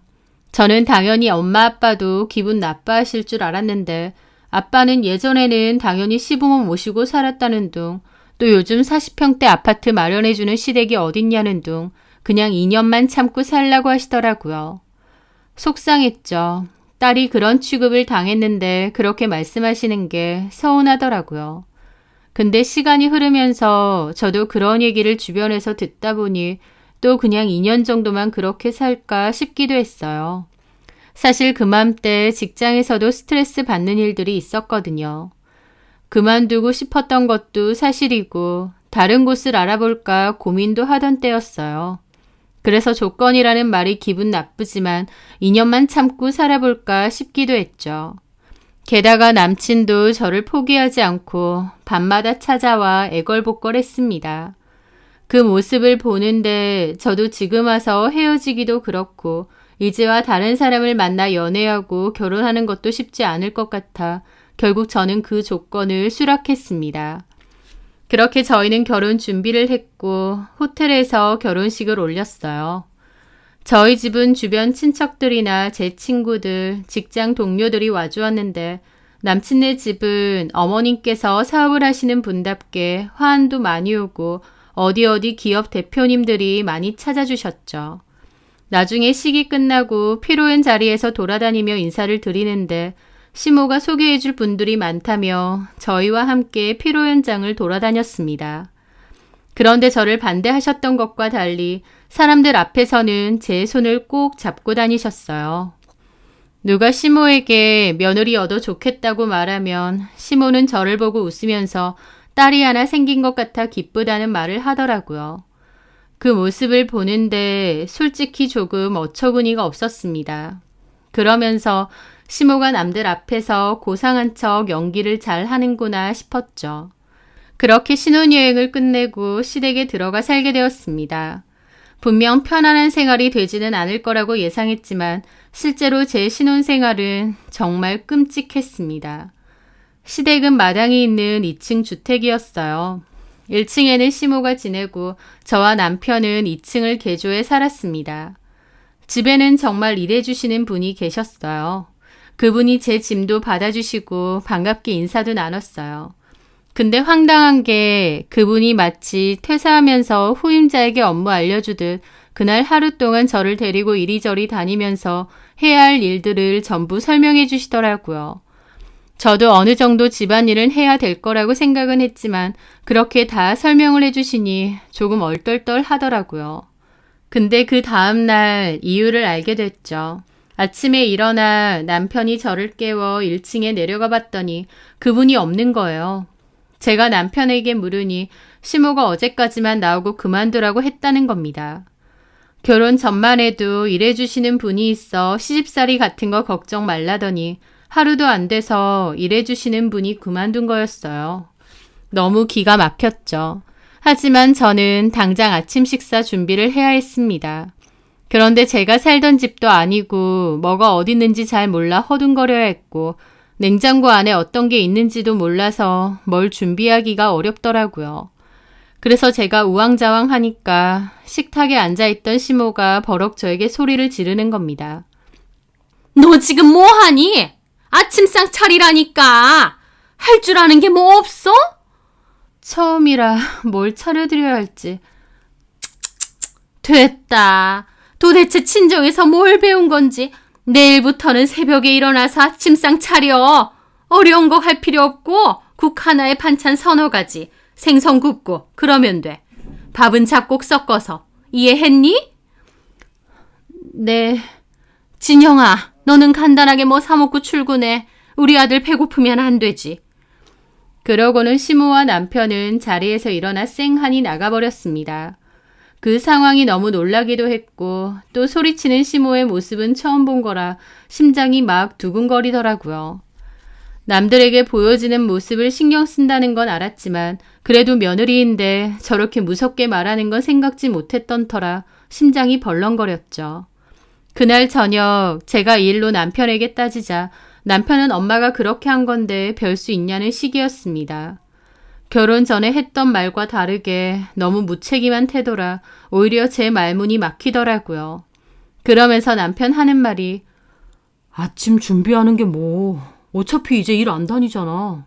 집에서 내조 좀 해줘. 아침하고 저녁만 차리면 돼. 아니다. 저녁에는 엄마 모임이 많아서 잘 안 드셔. 그러니까 아침만 좀 일찍 일어나서 차려줘. 엄마가 말한 대로 별거 없어. 우리 엄마 그렇게 막 아침부터 거창하게 드시지 않는다니까? 반찬이야 지금은 냉장고에 있는 거 꺼내면 될 거고 생선 굽는 것도 뭐 안 어렵잖아. 그게 말처럼 쉬워? 반찬 다 떨어지면 또 어머님 입맛에 안 맞으면 도대체 일하시는 분은 왜 그만둔 거야? 모르지. 개인 사정인데. 암튼 그렇게만 하면 돼. 어려울 것 없어. 우리끼리 살아도 먹어야 되는 밥인데 뭘 그렇게까지 예민하게 굴어. 응?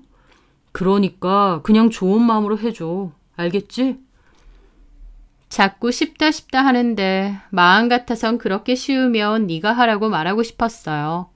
하지만 그러면 시모가 저를 가만둘 리 없겠죠. 그렇게 저는 다음 날부터 새벽에 일어나 아침상을 차렸습니다. 제가 차린 아침상을 잘 드셨으면 그냥저냥 며느리 노릇한다 생각하고 넘어갈 수도 있었겠죠. 하지만 시모는 자신이 음식 사업을 해서 입맛이 굉장히 까다로웠습니다. 이건 짜고 저건 싱겁고 식재료 식감이 어쩌니 익힘 정도가 잘못됐다느니 정말 음식 하나하나에 디테일하게 입을 대셨어요. 심지어 간이 다 되어나온 생선구이조차도 너무 짜다며 짜증을 부리셨죠. 제가 먹어보면 딱히 그렇지도 않았습니다. 남편도 눈치를 보며 먹을만 하다고 얘기했는데 그러면 시모는 괜히 저에게 더 역정을 냈죠. 그러고 난 다음부터는 제가 남편에게 그냥 입 다물고 있으라고 했습니다. 어쨌든 남편 말대로 어머니는 아침만 드시면 그 뒤로는 회사에 계속 계셨고 또 저녁 모임이 많으셔서 저녁까지 같이 드시는 경우는 거의 없었어요. 저도 나름 집에서 일하며 요리도 배우고 연습도 자꾸 하다 보니 음식으로 스트레스 받는 일은 조금씩 줄었죠. 하지만 시모의 폐악은 거기서 끝이 아니었습니다. 그날은 주말이었는데 시모 친구분께서 집에 놀러 온다고 하셨어요. 평소에는 밖에서 주로 만나시는데 이번에는 집으로 초대를 했다며 저에게 다과나 차 같은 걸 준비해 놓으라고 하시더라고요. 그래서 저는 어른들이 좋아할 만한 주전부리나 차, 커피 등을 사놓았죠. 그렇게 오후쯤 시모 친구께서 방문하셨고 두 분은 1층 거실에서 대화를 나눴습니다. 저는 위로 올라가지도 못하고 주방 식탁에 앉아 혹시나 시모가 부를 걸 대비해 대기하고 있었죠. 거기 그렇게 앉아 있는데 거실에서 하는 두 사람의 대화가 다 들렸습니다. 그런데 듣고 있다 보니 정말 소름이 다 돋더라고요. 시모 친구가 며느리 생겨서 좋냐고 물어보는데 시모 대답이 아주 가관이었습니다. 그럼 너무 좋지. 우리 은경이가 참하고 아주 예뻐. 내가 며느리 복 있나 봐.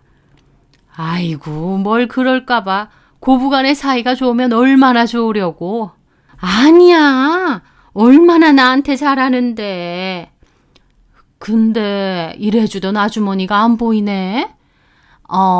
그만뒀어. 개인적인 사정이 있어서.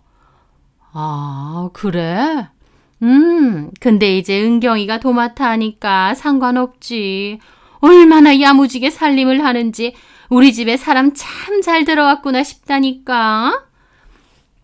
그러면서 하하호 웃는데 진짜 사람이 저렇게 달라도 되나 싶어서 무서울 지경이었죠. 매번 지적하고 화내고 소리치기 일쑤인데 주변 사람들에게는 세상 좋은 시모인 척을 그렇게 하고 있는 겁니다. 잠시 후 시모가 저를 부르더니 간단하게 차와 마실 걸 내오라고 했어요. 그래서 저는 주방으로 가 쟁반 위에 다과와 시원한 매실차를 올려 거실로 갔습니다. 그런데 평소 저는 집안에서 실내화를 신고 다녔는데요. 저에게는 실내화가 조금 큰 편이라 늘 불편했어요. 바꿔야겠다고 생각만 했었는데 해야 할 집안일이 워낙 많다 보니 차일피를 미뤘었죠. 그런데 하필이면 그날 저는 차를 나르다 거실 소파에 앉아있던 시모와 시모 친구 앞에서 슬리퍼에 발이 걸려버렸어요. 그 순간 저는 크게 휘청했고 들고 있던 차와 간식을 그대로 시모 친구 앞에 엎어버렸죠. 아수라장이 되었습니다. 뜨거운 차가 아니어서 그나마 다행이었지만 시모 친구가 입고 있던 치마는 홀딱 젖었죠. 저는 당황해서 서둘러 닦을 만한 걸 찾아들고 거실로 달려갔어요. 그리고 앉아서 그분 치마를 닦아주려고 했는데 시모가 그런 저를 밀치더니 자신이 대신해서 그분 치마를 닦더라고요. 아이고, 이걸 어째? 괜찮아? 아유, 뭐 어쩔 수 없지. 너는 그러게 조심 좀 하지. 이게 뭐 하는 거니? 정말 죄송해요. 갑자기 발이 걸려서. 칠칠 맞기는.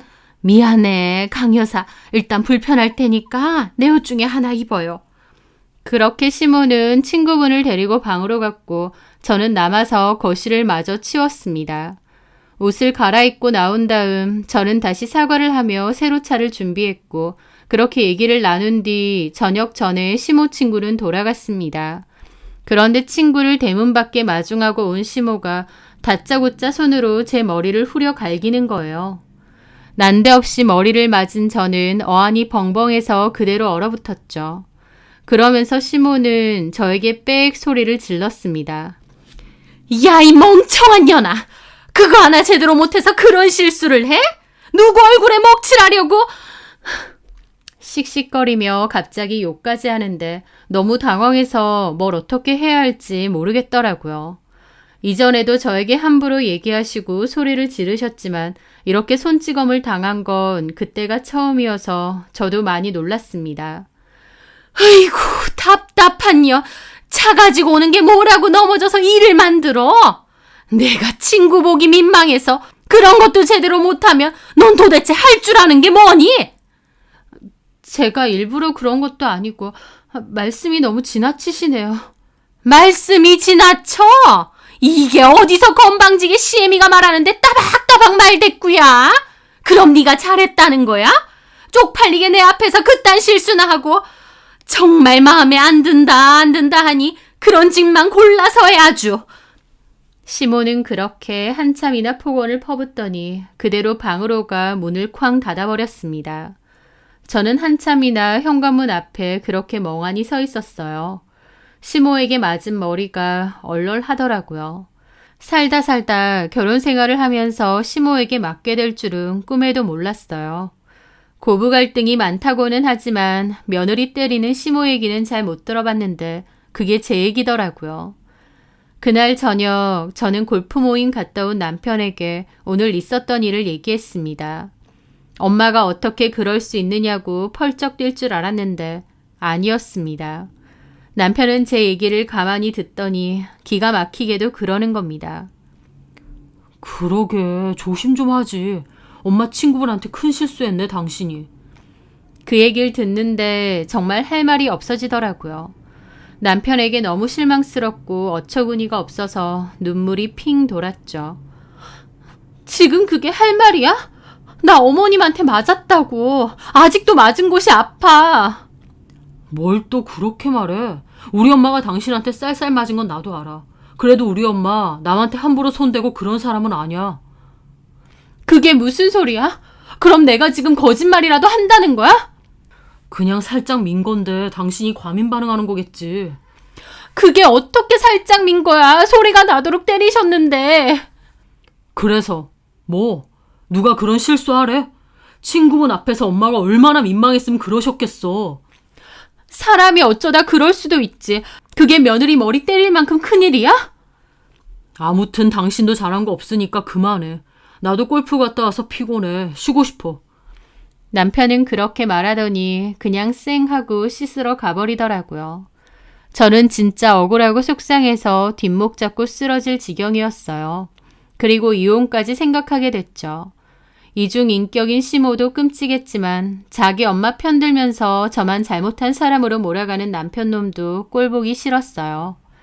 그런데 이혼이라는 게 생각처럼 쉽지 않더라고요. 결혼한 지 얼마 되지도 않았고 또 일도 그만둔 상황이라 당장 이혼한다고 해도 어떻게 살지 막막하더라고요. 그렇게 시간이 또 어영부영 지나다 보니 저도 또 무감각해져서 이혼이고 뭐고 그냥 매일매일 그렇게 구박대기로 지냈습니다. 적응이 된다는 게 생각보다 참 무서운 일이더군요. 그날 이후 시모는 종종 제가 무슨 실수라도 하면 등이며 머리를 때렸어요. 들고 있던 신문이나 책으로도 그랬죠. 물건을 던진 적도 있고 또 수시로 폭언도 했어요. 그나마 시모가 회사에 나가니 평일에는 자주 마주치지 않은 게 다행이라면 다행이었습니다. 주말이나 퇴근하고 오면 집안 상태를 살피며 하나하나 트집을 잡고 욕을 퍼붓는데 정말 매일매일이 지옥 같더라고요. 시모가 그러는 동안 남편은 뭘 했냐고요? 퇴근하면 2층에 올라와 아무 일도 관여하지 않았습니다. 제가 어머니에게 맞는 모습을 보고는 그냥 지나칠 때도 있었어요. 자기 엄마가 사람한테 손을 댈 사람은 아니라고 하더니 그렇게 제가 맞는데도 말 한마디를 안 하는 겁니다. 지금 생각하면 얼마든지 가정폭력으로 신고할 거라고 소리 지르고 도망칠 수 있을 것 같은데 막상 그때의 저에겐 쉽지 않았어요. 매일 해도 욕먹어야 하는 집안일 때문에 따로 누굴 만나서 하소연할 시간도 없었고 부모님에게는 딸이 시모에게 맞고 산다는 얘기가 차마 입에서 떨어지지 않았죠. 폭력에 자주 노출되면 점차 무기력해지고 거기서 벗어날 생각도 잘 못하게 된다던데 그게 바로 제 얘기였습니다. 이건 아닌데 하면서도 적극적으로 나올 의지가 잘 생기지 않았죠. 그렇게 저는 점차 고립이 되어갔고 시어머니와 며느리라는 관계 아래 어느 순간 시모의 그런 손찌검도 그냥 참고 넘기게 되었습니다. 그러던 어느 날 한 번은 시모가 자기 친구들 모임에 함께 따라가자고 하더라고요. 친구들과 친구들 며느리들이랑 한번 다 같이 모이기로 했는데 저도 따라 나서야 한다고요. 그러면서 저보고 괜찮은 옷으로 차려입고 가야 한다며 신경 써서 준비해 입고 나오라고 하더라고요. 그런데 제 옷장에는 고급스러운 옷이 별로 없었습니다. 결혼 전에도 그런 옷에 딱히 관심이 없었고 결혼 후에도 생활비를 시모에게 받아서 쓰다 보니 그런 옷을 살 여윳돈이 없었죠. 그래서 최대한 단정한 옷으로 골라 입고 거실로 나갔더니 시모가 또 노발대발 하더라고요. 지금 그 꼴로 가겠다고? 넌 입을 만한 옷도 없니? 결혼하고 옷을 산 적이 없어서. 아무리 그래도 그렇지. 그런 싸구려 같은 옷을 입고 가겠다고? 오늘 자리가 어떤 자리인데? 친구들 며느리들은 죄다 있는 집 자식들이라 번지르르하게 꾸미고 올 건데 내가 쪽팔려서 너를 어떻게 데리고 나가? 저는 그 말에 그럼 혼자 가시면 되지 않느냐는 말이 목구멍까지 올라왔습니다. 하지만 말하지는 못하고 죄인처럼 그냥 우두커니 서 있었죠. 시모는 그런 저를 답답해하며 별 수 없다고 일단 약속 시간 다 되었으니 가자고 했습니다. 저는 무슨 도살장 끌려가는 소처럼 어두운 안색으로 시모 뒤를 따라갔죠. 시모 친구분들은 물론이고 며느리들도 다 화려하게 꾸미고 나왔더라고요. 그 사이에서 저는 혼자 기죽어 있었죠. 얘기를 나눠보니 다들 스펙도 좋더라고요. 이런저런 얘기를 하는데 저는 도무지 대화에 낄 수가 없어서 그냥 조용히 음식만 먹었습니다. 거기서도 시모는 어찌나 사람 좋은 척을 하는지 저를 보며 따뜻한 미소를 짓고 며느리를 딸처럼 아끼는 시어머니 코스프레를 하는데 정말 어떻게 반응해야 할지 모르겠더라고요. 그렇게 식사가 끝났고 다 같이 백화점에 쇼핑을 가게 되었습니다. 저는 얼른 집으로 돌아가고 싶었는데 모임은 좀처럼 끝나지 않았죠. 그런데 명품 매장을 둘러보던 시모가 저를 보며 방긋 웃더니 우리 며느리한테 옷을 사주고 싶다는 얘기를 하는 겁니다.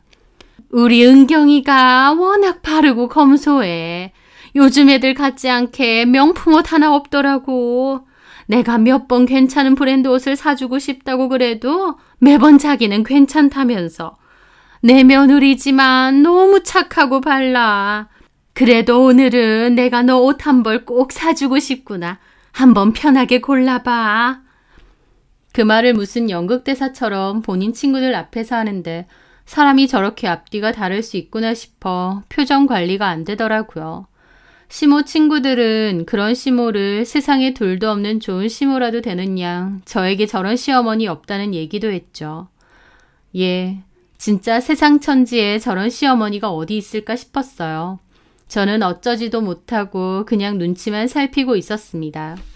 그랬더니 시모가 제 팔을 잡고 한 명품 매장 안으로 끌고 들어가더라고요.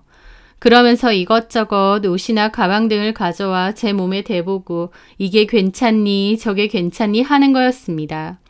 얼마나 사람 좋은 척을 하는지 그 모습을 보는데 헛구역질이 올라오는 걸 간신히 참았죠. 그렇게 저는 뭐가 좋다 말 한마디 하지 않았는데 자기 마음대로 제가 고른 양 옷 몇 벌과 가방, 신발 등을 잔뜩 사더라고요. 주변에서는 능력 좋은 시모 덕분에 이런 선물을 받았으니 더 잘하라고 하고요. 진짜 무슨 쇼를 보는 듯 했습니다. 저렇게 사람 좋아 보이고 며느리에게 잘해주는 시모가 실은 툭하면 며느리에게 손찌검하고 욕설과 폭언을 쏟아붓는다는 걸 아무도 몰랐을 테니까요. 오히려 저렇게 좋은 시어머니 만났다며 복받았다 그러고 있는데 너무 기가 막히고 한장할 노릇이더라고요. 그런데 더 웃긴 건 그러고 집에 돌아온 다음이었습니다. 시모가 집에 오자마자 한 소리가 뭔 줄 아시나요? 바로 다음날 가서 옷을 환불하라는 얘기였습니다. 행사 같은 일 있을 때 입으로 하나를 빼고는 다 도로 가서 환불하라고 했죠. 남들 앞에서 생색이란 생색은 다 내놓고 결국 저보고 영수증 주며 말하더라고요. 그 베이지색 투피스랑 가방, 구두 하나씩 빼고 다 내일 가서 환불해라. 제가 그 말 듣고 벙쪄하니 시모가 저를 위아래로 훑으며 띠껍게 얘기하더라고요. 왜? 싫어? 집에서 집안 살림하는 주제에 그런 명품이 뭐가 필요하다고. 그럼 뭐하러 사주신 거예요? 네가 하도 거지같이 하고 간 게 쪽팔려서 남들 앞에서 체면 좀 살려준 거다. 그러니 다른 건 손도 대지 말고 내일 가서 환불해. 그 얘기를 듣는데 정말 기분이 이상하더라고요. 나는 이 집에서 뭘 하고 있는 건지, 또 오늘 하루 시모 뒤나 따라다니며 장단이나 맞춰주고 있었다는 게 정말 현타가 제대로 오더라고요. 그래서 저도 말했습니다. 정말 너무하신 거 아니에요? 지금 이게 뭐 하시는 거예요? 실컷 하루 종일 사람 끌고 다니면서 제가 바란 적도 없는데 옷을 사주니 많이 하시더니 이제 와서 환불하라고요? 이게 미쳤나? 누구 앞이라고 언성을 높여? 왜? 명품 보니 눈 돌아가니? 환불할 생각하니 속 쓰려? 지금 그런 얘기가 아니잖아요. 남들 앞에서는 좋은 시어머니인 척하는 거 진짜 소름 끼치고 무서워요. 아세요? 뭐? 이게 보자 하니까. 그랬더니 시모가 저를 마구 때렸습니다. 주변에 있던 물건까지 저에게 집어던지며 욕을 퍼부었죠. 저는 최대한 맞지 않기 위해 도망쳤어요. 하지만 시모는 끝까지 쫓아와 제 살을 꼬집고 머리채를 잡아 뜯었습니다.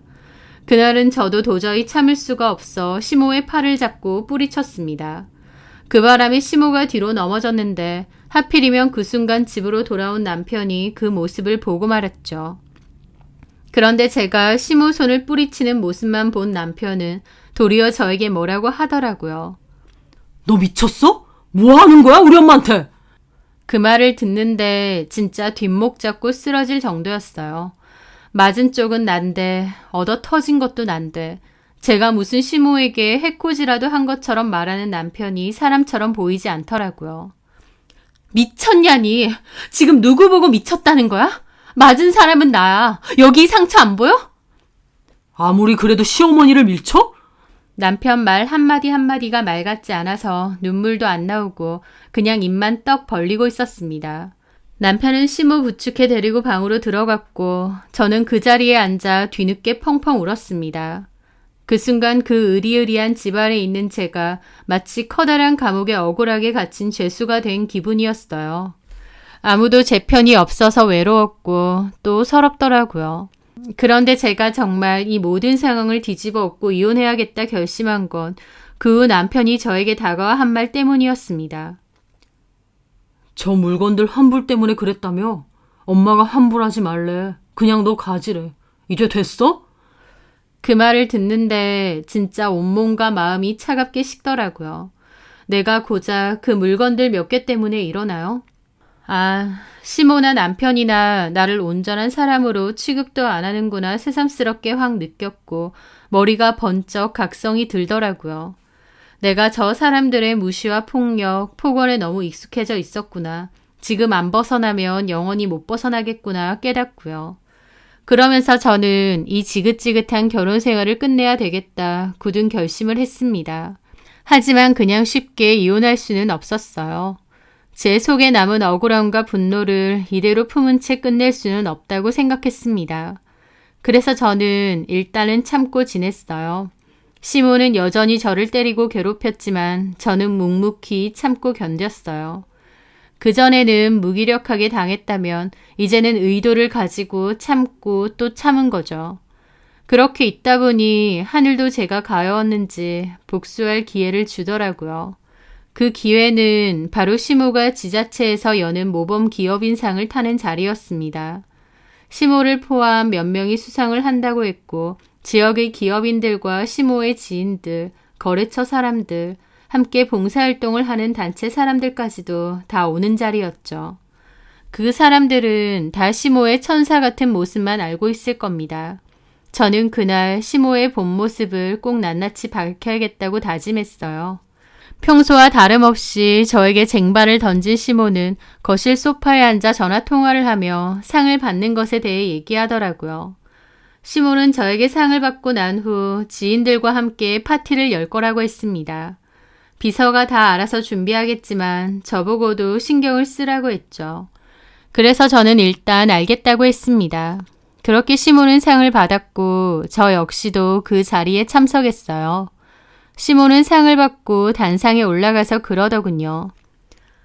저에게 이렇게 뜻깊은 상을 주셔서 감사합니다.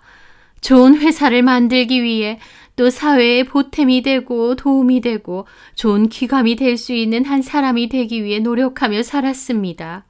저의 노력을 인정받는 것 같아 더할 나위 없이 기쁩니다. 앞으로도 사회적으로도 좋은 영향을 끼칠 수 있는 회사가 될 수 있도록 더불어 개인적으로 존경받을 수 있는 참된 어른이 될 수 있도록 노력하겠습니다. 감사합니다. 시모의 수상소감에 사람들은 박수를 치며 축하를 해주었습니다. 그걸 지켜보는 저는 가증스러운 시모의 두 얼굴에 치가 떨렸죠. 그렇게 시상식이 끝났고 시모는 계획대로 연회장을 빌려 사람들을 초대해 뒤풀이를 가졌습니다.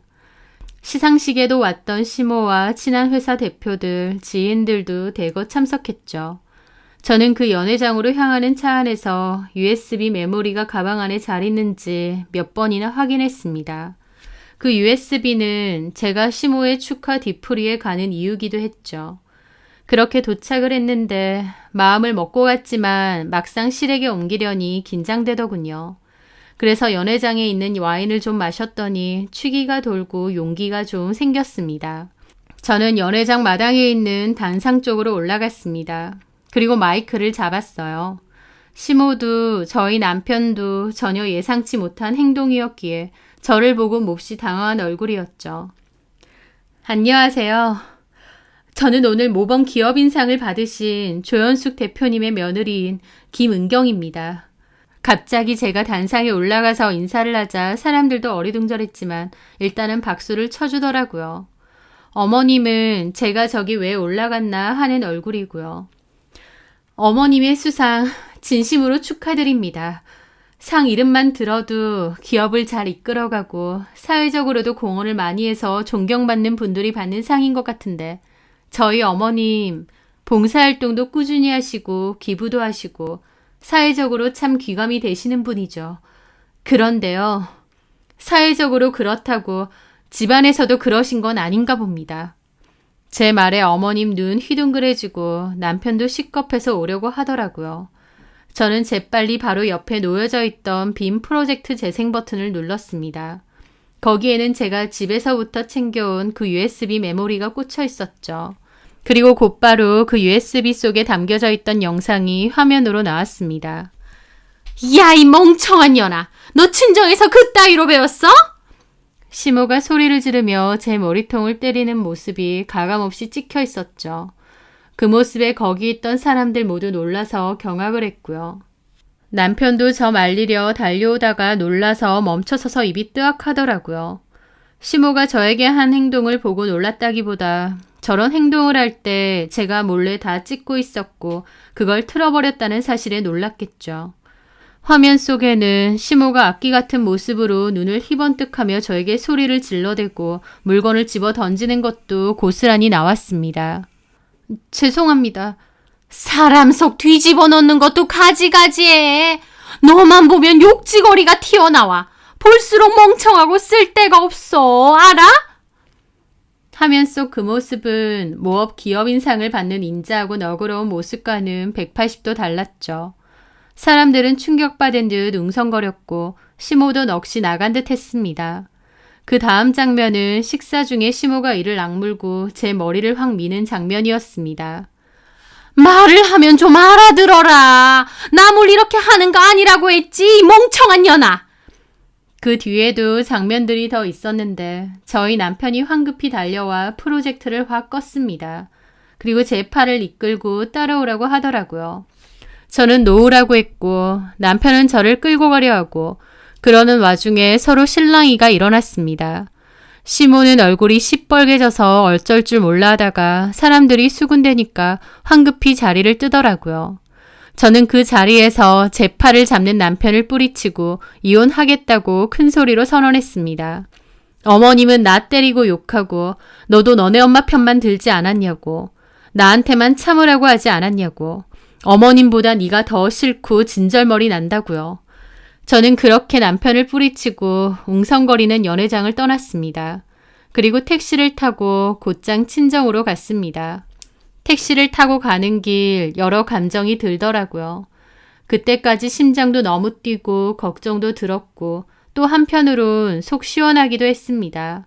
그렇게 사람들 앞에선 착한 척, 인자한 시어머니인 척하고 사람들 평판에 목숨 거는 시모인데 본래의 진짜 모습이 다 까발려진 심정이 어떠냐 묻고 싶었죠.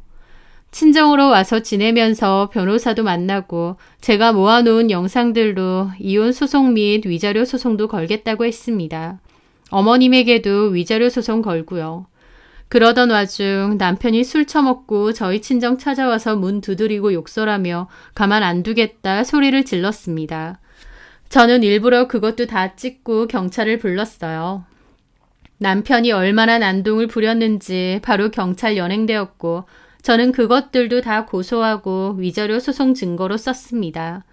제가 그 많은 사람들 앞에서 시모의 폭행 장면을 노출했기 때문에 당연히 일파만파 소문이 났습니다.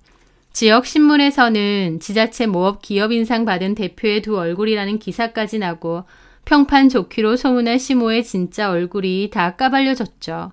시모가 돈을 먹인 건지 뭔지 여차저차 기사는 막은 것 같지만 소문은 막을 수가 없었습니다. 당연히 시모가 운영하는 회사에도 타격이 컸어요. 따뜻하고 인자한 친정 엄마 같은 여자 대표가 운영하는 식품회사가 시모 회사의 메인 슬로건이었고 시모의 인자한 이미지도 많이 내세웠었거든요. 그런데 그 사건으로 인해 회사 이미지가 박살났던 거죠. 시모와 시몬의 회사는 꽤나 사회적 지탄을 받았고 매출에도 영향이 컸다고 했습니다. 애초에 엄청 큰 회사도 아니었고 좋은 이미지로 영업을 했던 곳이기도 한데 그 이미지에 제대로 타격을 받았으니 매출에도 영향이 갈 수밖에 없었죠. 시모와 남편은 저에게 법적으로 손해배상 소송을 걸 거라고 했습니다. 저 때문에 회사 매출이 급감했다고요. 시모와 남편이 법적으로 저에게 문제를 제기할 거란 건 저도 어느 정도는 예상했던 일이었어요. 누군가에게 복수를 하려면 내 인생을 걸고 해야 된다는 말이 있는데 저 역시도 그 정도 각오도 안 하고 그런 일을 벌였겠나요? 하지만 저한테도 분명 손해가 갈 걸 알면서도 그럼에도 너무 억울하고 분통이 차서 한 행동이었죠. 다행히 제 이야기가 화제가 되니 유능한 로펌에서 저희 사건의 변호를 지원해준다고 했습니다. 지역에서도 이슈가 많이 됐던 일이다 보니 자기들도 홍보가 될 것 같다고 하면서요.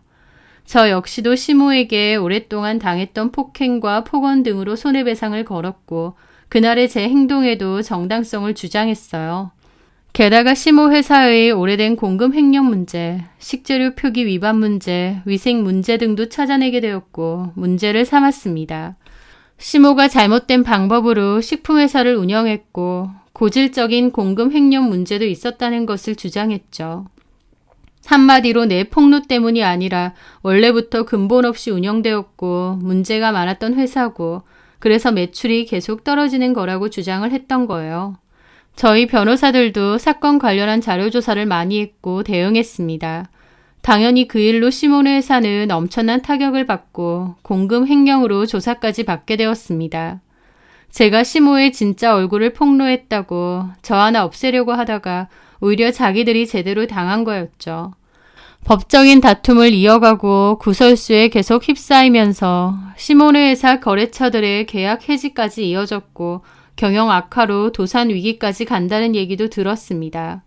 시모와 전 남편은 저 때문이라지만 자기들이 애초에 회사 운영을 그따위로 해놓고 재료 싸구려 쓰고 위생 엉망이면서 이미지만 그럴듯하게 홍보했던 거 아닌가요? 내실은 엉망인데 보여지는 것에만 신경 썼으니 그 회사가 오래 못 가고 폐업 수순을 밟는 건 당연한 거겠죠. 가정 안에서는 악귀 수준으로 며느리 괴롭혀놓고 밖에서는 천사 코스프레 했던 것처럼 말이에요. 저는 결혼 한 번 잘못했다가 마음고생 진탕하고 소송으로 또 마음고생하고 겨우겨우 끝나긴 했지만 지난 시간들을 떠올리면 저도 정말 힘들었습니다. 하지만 그런 일들을 겪으면서 오히려 제 스스로는 더 단단해지고 굳세진 것 같기도 합니다. 누군가 저에게 함부로 대하려고 하면 참지 않고 대응해야 된다는 것도 잘 배웠고요. 나아지겠지, 좋아지겠지, 억지로 이해하고 정신 승리하고 살면 결코 거기서 빠져나올 수 없다는 것도 잘 알게 되었습니다. 그동안 마음고생, 몸고생 참 많이 했는데요. 힘든 시간은 이제 끝났고 앞으로는 행복한 일만 많이 남았으면 좋겠습니다. 그렇게 살 수 있도록 노력할 거고요. 사연 들어주시는 분들은 늘 좋은 일, 행복한 일만 가득하시길 바랍니다. 사연 들어주셔서 감사합니다.